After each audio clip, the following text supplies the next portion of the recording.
Welcome back to your Viera West Market Update. I'm your analytical host, Shane Bergman, and last year compared to this year, two completely different stories. We're going to talk about the data, we're going to go over some really good metrics, and let's just get into it. For this month's video, we are comparing October 2025 to 2024. We have omitted new construction, and there's a few takeaways that I wanted to share with you guys before we actually get into the data. One of the first takeaways that we noticed were for October 2025, there was an increase in price.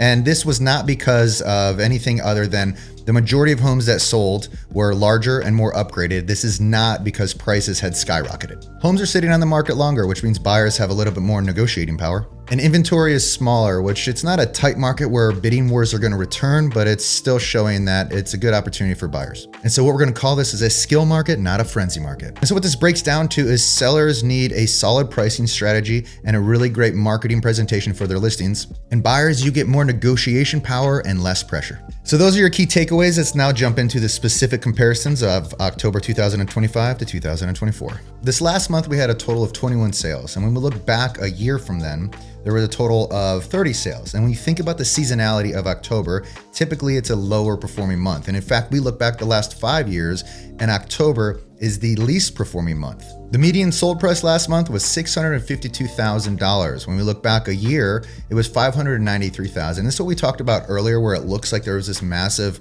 surge of price, but it was due to larger homes. Did I say due to? But it was due to larger homes selling and more upgraded homes. So there are more expensive homes that did increase that median sold price. The median price per square foot was $262. This is actually a decrease from what we saw last year, which was $275. Again, this is leading into these larger homes, generally speaking, are going to have a lower sold price per square foot. That number kind of stretches out as those homes get bigger. The sold to original list ratio, this is one of our favorite things to talk about. So last month it was 94.9%. Guess what it was last year?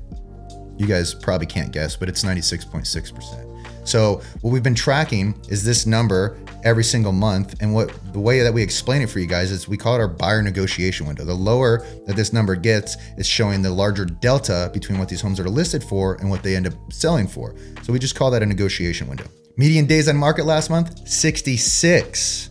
Last year, 47. So homes are taking a little bit longer to sell. Again, that's expected. Seasonality shows that these homes are going to sit around a little bit longer, just due to the time of the market. So here in Florida, spring market is generally our most robust market, and things do kind of dwindle down as we enter into what would hopefully be a cold season, which in Florida we don't really have, but it is a cold season in the terms of real estate. Last month, out of the 21 sales, 10 of those homes, so almost half, had a pool. And we had 5 of those homes that had 3,000 plus square feet. That's living square feet. When we look back last year, out of the total of 30 sales, only 6 of them had pools and only 1 had 3,000 square feet or more. And so this is where we came up with the conclusion that this last October, buyers were valuing pool homes and these larger homes. And finally, when we talk about the highest sale for last month, we had one sale that is in the $1 million and up category, and that was a property in Adelaide. It sold for $2.9 million. When we look back last year, ironically enough, the same statistics are roughly coming in. One sale with $1 million price tag and above, and that was for a property in Summer Lakes. For those of you that don't know, real estate is very cyclical. And so we have a couple graphs that we use as one of the reference points when we put together these videos. So the 2 graphs I want to share with you guys, one will demonstrate new listings. It's the one here in green, and the other one is going to represent sold listings, and that's the one represented in red. When we look at the new listing graph of this, you're seeing that cyclical nature, right? You're seeing the spring market rise. It normally plateaus June or July, and then it dips down a little bit, and that dip normally carries all the way through until February of the following year. And so we have this chart here to really demonstrate it's repeating itself over at least the 5 years that we're looking at for reference of this video.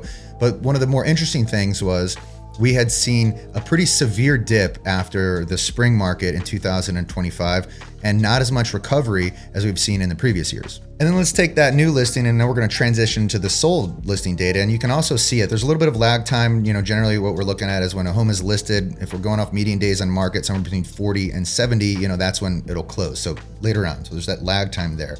When you look at this chart here in the red, you're seeing that. You're seeing the summer months sort of peak out as far as sold data goes, and then it does slow down. But one of the more interesting things that we saw in the sold data comparison was October had one of the worst performing months as far as sold data goes when we look back for the last 5 years. When we are tracking something different, which is current active, we don't generally talk about current inventory or what's on the market for these videos, but we wanted to look at and see where maybe November would be going. When you look back, generally November underperforms October, so that market continues to sort of dip down until really December, January, and into February, we start seeing that kind of bounce out of it. But what we're seeing on the market now is we have 110 active listings as of recording this video and 40 homes that are under contract. So even if 80% of these homes close, it would still, so then the month of November would outperform October. So why am I telling you all this? Well, I've had a lot of conversations about timing. And anytime I have a seller approach me and says, is now a good time to list? One of the first questions I always want to ask them is, do you have the luxury of time? Meaning, can we choose when we can enter the market? And if a seller can choose when they enter the market, most of the time they want to choose the most optimal part of the season, which would be in the early spring months. So February, March, April, generally speaking, that would be the best months to put your home on the market because demand will start coming inbound. We're going to see more inventory enter the market. So you have that kind of perspective. The opposite of that is most sellers that have that luxury of time, and when they wait, they're going to push off until the following year. But if you do not have the luxury of time and you go on the market, you are competing with less homes on the market. Demand will be diminished, so it's going to be a lower demand result. But the positives out of that are going to be less competition in the market, so less active inventory that your home is directly competing with. Sure, showings will be much smaller than they would be in the spring, but most of the time when buyers are going to view property during these months, they have a very high intent. They're not going to be wasting their time during holiday break to go look at a home because they have nothing better to do. It's something they're highly considering. We also have to look at the fact that a lot of the trades here or employers here, it's government contracting, it's military. So when you think about transfer dates, a lot of times these transfer dates are landing towards the end of the year. So buyers are still out there. And if you just don't have the luxury of time to wait, I just want to give you the confidence saying that there's still buyers that are pulling the trigger during this period of time. I hope you appreciate this data. I know it's more of like a macro lens. And if you live in a specific neighborhood in this area, so Viera West, and you want us to perform an analysis on either your individual home or the surrounding area, we have a lot of tools and applications that kind of help us aggregate this information and put you on a data sort of feed. So you can see the monthly sales that are in your area, your nearest competition, and it will put together 2 different automated valuation models for your home. And you'll receive those emails on a monthly basis. If that's something that you want, just send me an email to shane@thebergmangroup.com and I'll add you to our list. You'll get that data. I'm not gonna send you any spam emails or try to procure your business. I really like sharing this information and helping you guys make an informed decision. Other than that, I'll see you guys next month.